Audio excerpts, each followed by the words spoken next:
Star sports ने आज सुबह से डाली है और वो तस्वीर को लेकर भी भाई अपने आप में थोड़ी सी खलबली और हलचल मची हुई है। इससे पहले कहा जाता था कि क्रिकेट के जगत में मॉडर्न एरा के अंदर 4 फैब 4 है। फैब 4 नहीं रह गया, अब ये फैब 5 बन चुका, क्योंकि बाबर आजम ने जिस तरीके से टेस्ट में रन करे, जिस तरीके से ओडीआई में रन करे, तो कहीं ना कहीं उस लिस्ट में अब अपने आप को शामिल कर लिया। लेकिन जो स्टार स्पोर्ट्स ने प्रोमो निकाला भाई, उसमें फैब 5 की बात करिए। जो हम बात करते हैं फैब 5 की बात करिए, उसमें बाबर आजम को जगह मिली। लेकिन आज सुबह से तस्वीर आ रही है जहां पर भाई उन्होंने फैब 4 को कर दिया है फैब 5। इस लिस्ट के अंदर एंट्री कर दी है बाबर आजम की। फैब 4 का हिस्सा मेरे हिसाब से बाबर आजम आप इस एक बड़े कारण से नहीं दे सकते क्योंकि केन विलियमसन, स्टीव स्मिथ, जो रूट, विराट कोहली, इन सब ने जिस समय पर डेब्यू किया उस समय पर बाबर आजम का डेब्यू नहीं है। अब अभी बाबर आजम ने उतना सालों का क्रिकेट खेला ही नहीं है जिससे आप उनकी तुलना कर सकते। सामने क्रम कल स्टार स्पोर्ट्स ने, जो कि वर्ल्ड कप का ऑफिशियल ब्रॉडकास्टिंग पार्टनर भी है, उसने अपने ऑफिशियल सोशल मीडिया अकाउंट्स पर एक पिक्चर डाली जिसमें 5 खिलाड़ी थे, साथ उसने लिखा हुआ था फैब 5। अगर आप क्रिकेटिंग लवर हैं तो आपको ये बात तो पता होगी कि दुनिया क्रिकेट में 4 खिलाड़ियों को, जो कि सबसे बड़े खिलाड़ी हों, उन्हें फैब 4 का नाम दिया जाता है। और इससे पहले फैब 4 में Joe Root, Kane Williamson, Steve Smith और विराट कोहली शामिल थे। और आप इस बात पर गौर कीजिएगा कि इन सब का कैरियर तकरीबन 14-15 साल का है। जबकि दूसरी तरफ कल जो पिक्चर सामने आई जिसने एक नई बहस छेड़ दी है भारत के मीडिया पर, आगे चलकर वो भी आपको दिखाएंगे कि कैसे चीखें मारते नजर आ रहे हैं कि बाबर आजम को डालकर फैब 4 को फैब 5 क्यों कर दिया गया है। अब अगर बाबर आजम का मवाजना किया जाए फैब 4 के साथ तो किसी भी तौर पर बाबर आजम उनसे कम नहीं है। हाँ, कुछ डिपार्टमेंट्स में बेहतर जरूर है, लेकिन भारतीयों को तकलीफ इस बात की है कि विराट कोहली को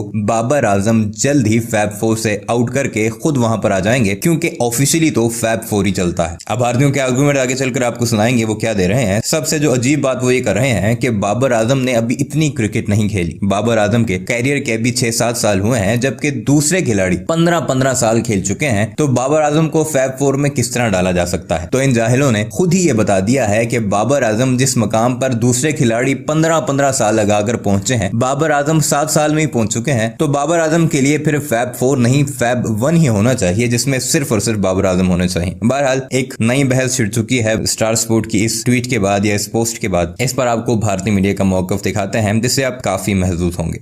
स्टार स्पोर्ट्स ने आज सुबह से डाली है और वो तस्वीर को लेकर भी भाई अपने आप में थोड़ी सी खलबली और हलचल मची हुई है। इससे पहले कहा जाता था कि क्रिकेट के जगत में मॉडर्न एरा के अंदर 4 फैब 4 हैं, Joe Root, Kane Williamson, Steve Smith and Virat Kohli. लेकिन आज सुबह से तस्वीर आ रही है जहां पर भाई उन्होंने फैब 4 को कर दिया है फैब 5। इस लिस्ट के अंदर एंट्री कर दी है बाबर आजम की।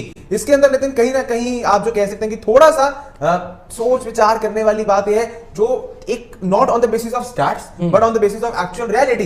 फैब 4 का हिस्सा मेरे हिसाब से बाबर आजम आप इस एक बड़े कारण से नहीं दे सकते क्योंकि केन विलियमसन, स्टीव स्मिथ, जो रूट, विराट कोहली, इन सब ने जिस समय पर डेब्यू किया उस समय पर बाबर आजम का डेब्यू नहीं है। अब अभी बाबर आजम ने उतना सालों का क्रिकेट खेला ही नहीं है जिससे आप उनकी तुलना कर सकें। क्योंकि आप हिसाब लगाएं, स्टीव स्मिथ का करियर ऑलमोस्ट अब आप कह सकते हैं कि 13 से 15 साल के बीच, और केन विलियमसन का सेम जा रहा है, जो रूट का सेम जा रहा है, विराट कोहली का सेम जा रहा है। लेकिन बाबर आजम का debut if I am not wrong 2014-15 के आसपास, मेरे हिसाब से तो 15 में हुआ है। एग्जैक्टली मैं चेक कर लेता हूं। 2015 के वर्ल्ड कप के बाद बाबर आजम का डेब्यू हुआ। मतलब एक तरफ एक वो करियर है जो अभी ऑलमोस्ट 7 से 8 साल पुराना है, बाकी सारे करियर्स ऑलमोस्ट 12 से 14 साल में एग्जैक्टली कहूंगा वो उतने पुराने हैं। उस हिसाब से मेरे अभी जब तक वो उतने नंबर ऑफ मैचेस नहीं खेलते हैं, क्योंकि उस लंबे दौर में भाई हमेशा कोई प्लेयर अपने फॉर्म के पीक पर नहीं रहता। अभी बाबर आजम बहुत अच्छी फॉर्म में है, ओडीआई के नंबर 1 बैटर है, वो सब कुछ है। लेकिन पिछले 1 या 1.5-2 सालों से आप बोलोगे कि बाबर आजम की चर्चा भाई चारों तरफ होने लगी थी कि बाबर आजम को भी अब ये फैब 4 नहीं रह गया,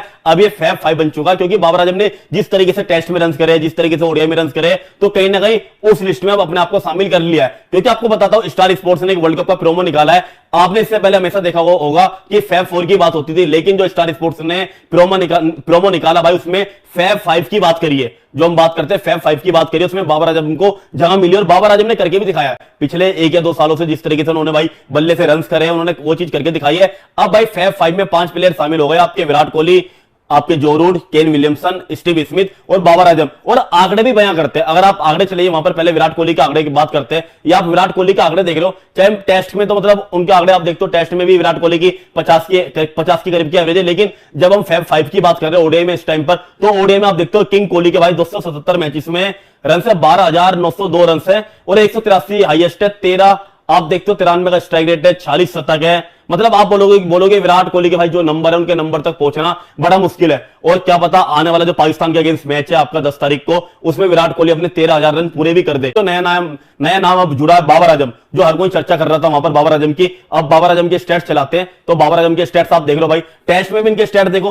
करियर छोटा भी ऐसा नहीं बहुत बड़ा करियर है, क्योंकि केन का, विराट का, रूट का, स्टीव स्मिथ का करियर थोड़ा बड़ा हो चुका वहां पर और काफी मैचेस उन्होंने खेल लिए। लेकिन जब बाबर आजम की बात करते हैं, करियर इनका भी आप बोलोगे यार छोटा करियर है, लेकिन छोटे करियर में इन्होंने फैब 5 में जगह बना ली है भाई, जहां पर सिर्फ फैब 4 की बात होती थी। टेस्ट में भी देखोगे आप इनकी 48 की एवरेज है, 9 शतक है, 26 50 है। ओडीआई में आप देखते हो इनकी 59 की एवरेज, सबसे ज्यादा एवरेज अभी भाई इन्हीं की 59 की, वहां पर 19 शतक है, 28 50 है। और स्टार स्पोर्ट ने एक नई बहस की शुरुआत जो है वो कर दी है। सबसे पहले मुझे फैब 4 का कॉन्सेप्ट भी समझ में नहीं आता, क्योंकि अगर आप देखो ना, अगर बाबर को निकाल के हम जो फैब 4 की बात करते हैं, स्मिथ, विलियमसन, विराट कोहली और जो रूट की, तो वहां पर आप देखेंगे कि केन विलियमसन, स्मिथ, जो रूट, इनका जो ओडीआई करियर है या इनका जो टेस्ट करियर की अगर हम बात करें, T20 करियर की हम बात करें, वो बड़ा सिमिलर है। अगर हम टेस्ट को थोड़ा बाहर निकालें, अगर इन तीनों का ही मैं अगर ओडीआई और T20 देखूं तो बहुत सिमिलर है, ज्यादा अंतर नहीं है, ज्यादा मैचेस नहीं खेले हैं, या जो आप देख लो, रिकॉर्ड उठाकर देख लो। वहीं अगर आप विराट कोहली का देखोगे,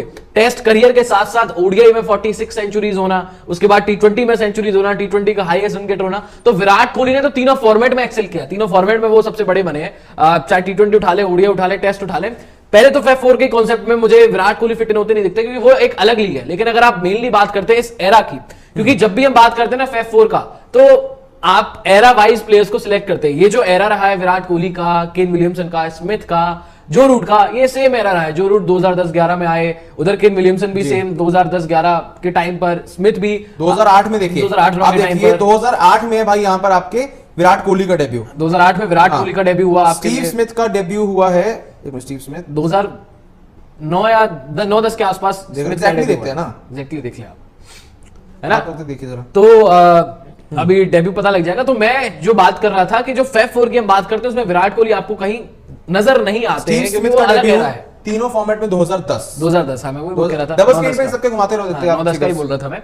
अब बात जो मेरा पॉइंट है, जिसमें आपने बाबर आजम को अब जो है वो सडनली इंक्लूड कर दिया है। टेस्ट का डेब्यू आता है 2016 में, इंटरनेशनल डेब्यू वर्सेस जिम्बाब्वे 2015। मतलब एक प्लेयर जिसने आपके लिए डेब्यू किया है 2015 में, आप उसको उस लीग में ऐड कर रहे हो जिस लीग में सभी प्लेयर्स का डेब्यू इर्द गिर्द 2008 से लेकर 2011 तक सभी का हो चुका था। बिल्कुल, तो मतलब एक बहुत बड़ा गैप है, नंबर ऑफ 5 इयर्स का एक स्पैन है जो बाबर आजम ने नहीं खेला। और इसी के चलते यही कह रहा हूं मैं, जब बाबर आजम ने खेला होगा तकरीबन 10 से 15 साल, 12 से 15 साल के बीच का क्रिकेट, तब क्या पता कि बाबर आजम के आंकड़े इनसे और ज्यादा बेहतर हो, जो भी इन्होंने तकरीबन 6 से 7 साल। यार जब आप ऐसे बनाते हो ना फैब 4 या फैब 5 जब आप बनाते हो, तो आप ये देखते हो कि एरा वाइज आप देखते हो और प्लेयर का कद देखते हो आप। यार मान लिया विराट कोहली, सॉरी बाबर आजम जो है वो पाकिस्तान के इस वक्त की सबसे बड़े बैटर है, इस वक्त की जनरेशन के वहां के सबसे बड़े बैटर है। लेकिन अभी विराट कोहली, स्मिथ, विलियमसन, जो रूट, मैं तो रोहित शर्मा को भी इसमें इंक्लूड करता हूं, ये सारे लोग अभी कहीं गए हैं नहीं।